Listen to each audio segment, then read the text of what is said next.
నమస్తే, welcome to Leo. మనతో పాటు ఉన్నారు సీనియర్ జర్నలిస్ట్ కనకదుర్గ వడ్లమాని గారు. మేడం నమస్తే. నమస్తే అండి. ఇంటర్నేషనల్ యోగా డే రోజు యోగాంధ్ర అంటూ ఏపీ గిన్నిస్ వరల్డ్ రికార్డులు బద్దలు కొడుతుంటే, మరో పక్క వైసీపీ 11 ఎమ్మెల్యే అయినటువంటి జగన్మోహన్ రెడ్డి గారు కూడా దీని మీద ట్వీట్ పెట్టారు.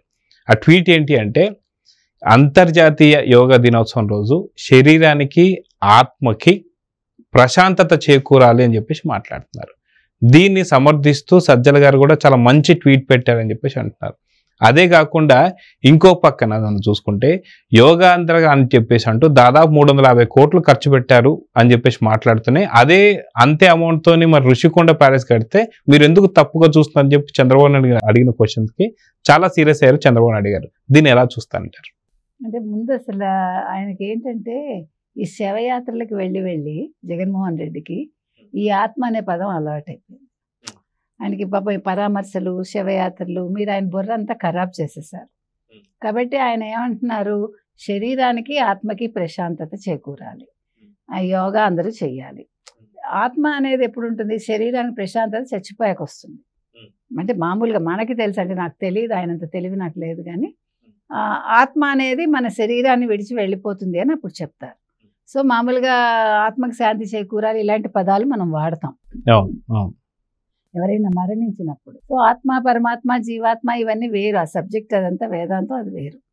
అయితే ఇక్కడ ఆయన ఇవాళ ఎందుకు ఆయన ఈ ట్వీట్ చేయాల్సి వచ్చిందంటే, ముఖ్యంగా అంటే ఆయన ఇది ట్వీట్ పెట్టడం ఓ పక్క, ఈ శరీరం ఆత్మ అనడం రెండోది, ఇంకా మోదీని ప్రసన్నం చేసుకోవటానికి ఆయన ప్రయత్నిస్తున్నారు అనేదానికి తార్కాణం ఈ పదం, అంటే ఈ ట్వీట్.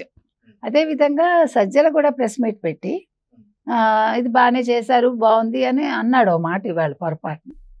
దీనికి ముఖ్య కారణం మోదీ. అంటే మోదీ గారు బ్రెయిన్ చైల్డ్ కాబట్టి, 11 సంవత్సరాల్లోకి ఎంటర్ అయ్యారు కాబట్టి, మోదీ గారి కోసం ఇవాళ ఆంధ్రప్రదేశ్లో జరిగింది కాబట్టి, వీళ్ళకి రేపొద్దున మోదీతో అవసరాలు ఉన్నాయి కాబట్టి వాళ్ళు ఇవాళ యోగా డేని జరుపుకోవాలని పిలుపునిచ్చారు వైసీపీ వాళ్ళు. లేకపోతే యోగా గురించి పట్టించుకోరు. గతంలో వాళ్ళు నిజంగా చేయాలనుకుంటే, అంటే 24 చేయలేరు, 24 ఈ కొత్త ప్రభుత్వం వచ్చేసింది, 23లో యోగా డే చేసుకుని ఉండొచ్చు. యాక్చువల్గా ఎవరు మోదీ గారిని పిలిచి వాళ్ళు ఇంతకంటే గ్రాండ్గా చేసుకుని ఉండొచ్చు.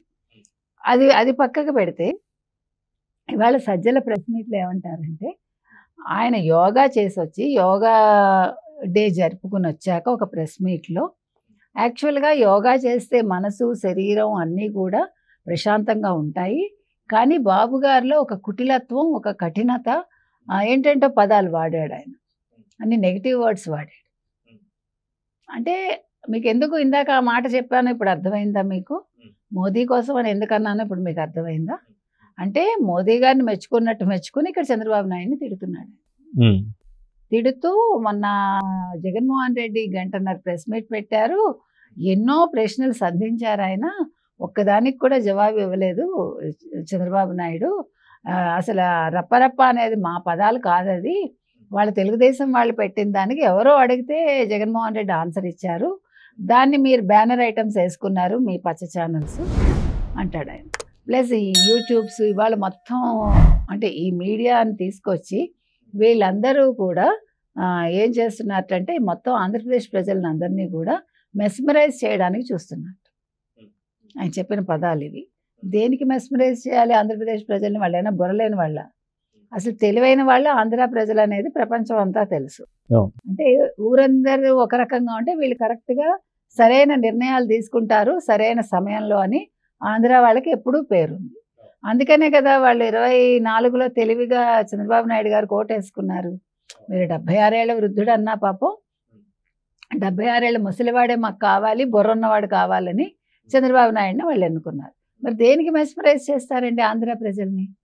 ఈయన ఏంటి ఎన్నో ప్రశ్నలు సంధించారట, ఆయన చాలా లేవనెత్తారట అంశాలన్నీ కూడా, ఒక్కదానికి కూడా చంద్రబాబు నాయుడు గారు ఆన్సర్ ఇవ్వలేదట. ఈ అనవసరమైన ఈ విషయాల మీద మాట్లాడుతున్నారు తప్ప అవసరమైన దానికి ఆయనకి ఆన్సర్ ఇవ్వలేదు. అయితే సాధారణంగా 11 ఎమ్మెల్యేగా మన పులివెందుల ఎమ్మెల్యే వైఎస్ జగన్మోహన్ని మనం చూసుకోవచ్చు. అటువంటిది అసెంబ్లీ సాక్షిగా ప్రజలు అడిగేటువంటి ఒక ప్రశ్నలు కావచ్చు, ప్రజలకు ఉన్నటువంటి సమస్యలు అక్కడ లేవనెత్తాలి, అక్కడ తను సమాధానం చెప్పాలి. కానీ అసెంబ్లీకి రాకుండా జగన్ ఎక్కడో తన ఇంట్లో కూర్చున్నటువంటి ప్రెస్ మీటింగ్లో జరిగినటువంటి ఒక ప్రశ్నలు కావచ్చు, అడిగినటువంటి ప్రశ్నలకి నిజంగా చంద్రబాబు నాయుడు గారు సమాధానాలు చెప్పాలా లేదంటే ఏం చెప్తారు? ఖచ్చితంగా అక్కర్లే. అందులో ప్రతిపక్షంలో ఉండి మేము అడుగుతున్నామంటే మీరు ప్రతిపక్షం కాదు, అది కూడా తెలుసుకోండి. ఇప్పుడు ప్రతిపక్షం కాని వ్యక్తులు, అసెంబ్లీకి రాని వ్యక్తులు, వాళ్ళ నియోజకవర్గాలకు వెళ్ళని వ్యక్తులు, ఎమ్మెల్యేలు వాళ్ళు అడిగిన ప్రశ్నలకి అధికార పక్షం ఎప్పుడూ ఆన్సర్ ఇవ్వక్కర్లా. ఎప్పుడు ఇవ్వాలి? మీరు ప్రజల్లో ఉండి నియోజకవర్గాల్లో తిరుగుతూ ప్రజా సమస్యల మీద మీరు పోరాటం చేస్తూ నిజంగా అక్కడ సమస్య ఉంటే you are entitled to, you can ask anything. But మీరు ప్యాలెస్లకు వెళ్ళిపోయి శవయాత్రలకు వచ్చి గంజాయి వల్ల చచ్చిన వాళ్ళు, లేకపోతే బెట్టింగ్ యాప్ల్లో చచ్చిన వాళ్ళు, లేకపోతే మరొకళ్ళు వాళ్ళ దీనికోసం వెళ్ళి మీరు ఒక ఈవీఎంలు బద్దలు కొట్టిన వాళ్ళ గురించి వెళ్ళి మీరేమో నేను ఇదేంటి పాదయాత్రలు చేస్తా, శవయాత్రలు చేస్తాను, మీరు నన్ను అడ్డుకోకూడదు, మీరు నన్ను ప్రశ్నించకూడదు అనే వ్యక్తులకి ఏ రకంగా అసలు మీరు ఎమ్మెల్యేగా పరిగణిస్తారు? ఒక ఎమ్మెల్యే అంటే కొన్ని లక్షణాలు ఉండాలి, కొన్ని క్వాలిటీస్ ఉండాలి, ఏవీ లేవు ఆయనకి. మరి లేని వ్యక్తికి నేను ప్రతిపక్షం అని ఆయన అనుకుంటే సరిపోదుగా. ప్రతిపక్షం అనే దానికి మీరే చెప్పారు. ఇప్పుడు నేను ఒక 23 మంది ఆయనకు ఉంటే గతంలో 2019లో 23 మంది ఎమ్మెల్యేలు తెలుగుదేశం పార్టీకి ఉంటే నేను ఒక 4-5గురిని లాగేసుకుంటే నా వైపు నీ పరిస్థితి ఏంటి, నువ్వు ప్రతిపక్షానికి కూడా పనికిరావని మీ జగన్మోహన్ రెడ్డి చెప్పారు. ఎవడూ చెప్పలా. కనీసం 18 మంది ఎమ్మెల్యేలు ఉండాలనే జ్ఞానం అందరికీ ఉంది కదా. మరి 11 మందిని వేసుకుని నేను ప్రతిపక్ష నేత హోదా కావాలి, నాకు క్యాబినెట్ ర్యాంక్ ఉండాలి, నాకు ఇంతమంది సెక్యూరిటీ ఉండాలి. సెక్యూరిటీ ఎందుకండి? ప్రజల్లో ఉండే మనుషులకి సెక్యూరిటీ అక్కర్లా. నేను ప్రజా మనిషిని, నేను ప్రజల మనిషిని అని చెప్తారు కదా మీరు. మీకెందుకు అంత సెక్యూరిటీ? మీకు Z+ కేటగిరీ ఎందుకు? అసలు అవసరం లేదు. ఇప్పుడు మీరు ఏ తప్పు చేయనప్పుడు ప్రజల్లోకి వెళ్తే మిమ్మల్ని ఎవడు చెప్పాడు? మిమ్మల్ని నన్ను ఎవరిని చెప్పారు కదా. సో జగన్మోహన్ రెడ్డి 5 ఏళ్ళు ఆయన ప్రజారంజకంగా పరిపాలన చేసి ఉంటే, నిజంగా ఆయన ఇచ్చిన పథకాలు ప్రజలకి నచ్చి ఉంటే, 2 అసలు జగన్మోహన్ రెడ్డి లాంటి నాయకుడే లేడు అనుకుని ఉంటే, మరి మీకు ఎందుకు 11 సీట్లు ఇచ్చారు? మరి మీరు ఎందుకు ఇవాళ భయపడుతున్నారు ప్రజల మధ్యలోకి వెళ్ళలేక కదా. కాబట్టి ఇలాంటి జగన్మోహన్ రెడ్డి ప్రశ్నలకి చంద్రబాబు నాయుడు గారు అధికార పక్షంలో ఉండి ఒక ముఖ్యమంత్రి హోదాలో ఆయన సమాధానం చెప్పాల్సిన పని లేనే లేదు. అది పాపం రామకృష్ణారెడ్డి గారు, సజ్జల రామకృష్ణారెడ్డి గారికి కూడా మనం చెప్తున్నాం. మీరు ప్రశ్నించడం ఏంటి? మీరు ఓకే ఇవాళ ఒక ఏంటి ఇప్పుడు కన్వీనర్ కదా, ఓకే మీరు మాట్లాడి ఉండొచ్చు, దానికి ఎవరికి అబ్జెక్షన్ లేదు. మీ పార్టీ మీ ఇష్టం, మీ జగన్మోహన్ రెడ్డి గారి ఇష్టం, దాని గురించి మనం క్వశ్చన్ చేయము. ఎందుకంటే గతంలోనే మీరు ఒక అధికార ప్రతినిధిగా ఉండి మీరు ఒక ముఖ్యమంత్రి హోదాలో మాట్లాడారు, ముఖ్యమంత్రి కాకపోయినా కదా. కాబట్టి మీరు అడగకూడదు ఆ ప్రశ్న. ఇంకోటి, జగన్మోహన్ రెడ్డి వచ్చి రోజు పనికిమాలిన ప్రెస్ మీట్లు ఇంట్లో పెట్టి నాకెందుకు సమాధానం చెప్పరు, మీకు దమ్ము ధైర్యం లేదా అనే ప్రశ్నలు వేయకండి, అలాంటి పదాలు వాడకండి. ఇక్కడ దమ్ము ధైర్యం లేకపోవడం లేదు, చంద్రబాబు నాయుడు గారికి ఓపిక లేకపోవడం లేదు, అంతకంటే తెలివి లేకపోవడం లేదు. అన్నీ ఉన్నాయి కాబట్టి, తెలివి ఉంది కాబట్టి, ఒళ్ళు దగ్గరుంది కాబట్టి ఆయనకి మీకు సమాధానం ఇవ్వట్ల. మీకు అవన్నీ మీరు తెలుసుకోండి. అసలు మీరు ఏం మాట్లాడుతున్నారు, మీరు ప్రజల్లోకి ఏం చెప్పదలుచుకున్నారు, మీరు ఎందుకు ఇట్లాగ బురద రాజకీయాలు చేస్తున్నారు, మీరు ఇంకా అసలు మొత్తానికి 11 సీట్లు రాకుండా చేసుకుందామని అనుకుంటున్నారా? ఇది ప్రజల అభిప్రాయం, మీది నాది కాదు. ప్రజలు అంత విసిగిపోయి ఉన్నారు. అసలు ఇవాళ ఆయన పల్నాడు వెళ్తే ఆయన పరిస్థితి ఎలా ఉంటుందో ఆలోచించుకోండి. కోపంతో రగిలిపోతున్నారు. 6 గంటలు ఆయన రోడ్డు బ్లాక్ చేస్తే ప్రజలు ఏమైపోవాలండి?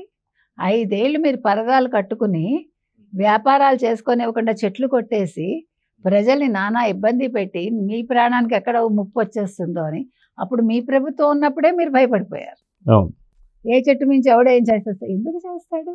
మీరు తప్పు చేయనప్పుడు ఎందుకు చేస్తారు? ఇప్పుడు ఎలాంటి వాళ్ళకి చేస్తారండి? ఇప్పుడు అండర్ వరల్డ్ వాళ్ళతో ఏమైనా సంబంధాలు ఉండేవాళ్ళు భయపడాలి, అవునా? మీరు ఏదైనా స్కాములు చేస్తే భయపడాలి, లేదు ప్రజల సొమ్ము దోచుకుంటే భయపడాలి. అదేది లేని మీరందరూ కూడా చాలా పులుగడిగిన ముత్యాలు కదా. మరి మీకెందుకు భయం? ఇవాళ మనం రామకృష్ణారెడ్డి గారిని కూడా అడుగుతున్నాం, సజ్జల రామకృష్ణారెడ్డిని, మీరెందుకు సార్ మరి భయపడుతున్నారు? మీ జగన్మోహన్ రెడ్డికి చెప్పండి. కొత్తగా మళ్ళీ ఐపాక్ వాళ్ళని ఏదో అపాయింట్ చేసుకున్నట్టున్నారు వాళ్ళు. ఇప్పుడు మరి ఐపాక్ వాళ్ళు ఇస్తున్నారా ఈ ప్రెస్ మీట్లు ఇలా పెట్టమని? కొంచెం వాళ్ళు కూడా ఆలోచించుకుని ఇస్తే, లేకపోతే మొన్న ఐపాక్ వాళ్ళు 100 కోట్లు తిని వెళ్ళిపోయారు. ఆయన ఏంటి ఏమనాలి, జగన్మోహన్ రెడ్డిని అంతా కళ్ళకు గంతలు కట్టేసి మీకు వై నాట్ 175 అన్నారు వాళ్ళు. మీరు గెలుస్తారు సార్, 151 కాకపోతే కొంచెం అటు ఇటుగా గెలుస్తారని చెప్పి మీరు వాళ్ళని ఓదార్చి లాస్ట్లో ఎవరు జగన్మోహన్ రెడ్డి డబ్బులు ఇచ్చుకుని ఓదార్చుకున్నాడు. అది ఎక్కడ మామూలుగా అయితే ఈ డబ్బులు ఇవ్వడు, ఓదార్పు యాత్రలకు వెళ్తాడు. ఒక ఐపాక్ విషయంలో రివర్స్ జరిగింది. అక్కడ 100 కోట్లు ఇచ్చుకుని వాళ్ళని ఓదార్చాడు. వాళ్ళకి వాస్తవాలు తెలిసి నీకు తెలియలా. కాబట్టి మనం ఇవాళ ఒక్కటే చెప్తున్నామండి జగన్మోహన్ రెడ్డి గారికి, మీరు ప్రశ్నించకండి. మీరు ఏదైనా అడగాలనుకుంటే ప్రజల్లోకి వెళ్ళండి, అసెంబ్లీకి రండి, తర్వాత అసెంబ్లీలో ప్రశ్నించండి. ఒక ఎమ్మెల్యేగా మీరు అడిగిన ప్రశ్నలకి ఎవరు సమాధానం ఇవ్వాలో ఆ వ్యక్తులే ఇస్తారు. అంటే సంబంధిత శాఖా మంత్రులు మీకు సమాధానం ఇస్తారు. సో చూద్దాం మేడం, మొత్తానికి జగన్ ఏదైతే యోగాకు సంబంధించి శరీరానికి ఆత్మకి అంటున్నారు, మరి ఏ ఆత్మకి ఎవరి ఆత్మకి అనేది కూడా ఒకవేళ రాజశేఖర రెడ్డి గారి ఆత్మ, మరి వివేకానంద రెడ్డి గారి ఆత్మ. వివేకానంద రెడ్డి గారి ఆత్మకైతే ప్రశాంతత చేకూరదు, రాసిస్తాను. రాజశేఖర రెడ్డి గారు కూడా కొద్దో గొప్ప అసంతృప్తి అయితే ఉంటుంది, అందులో సందేహం లేదు.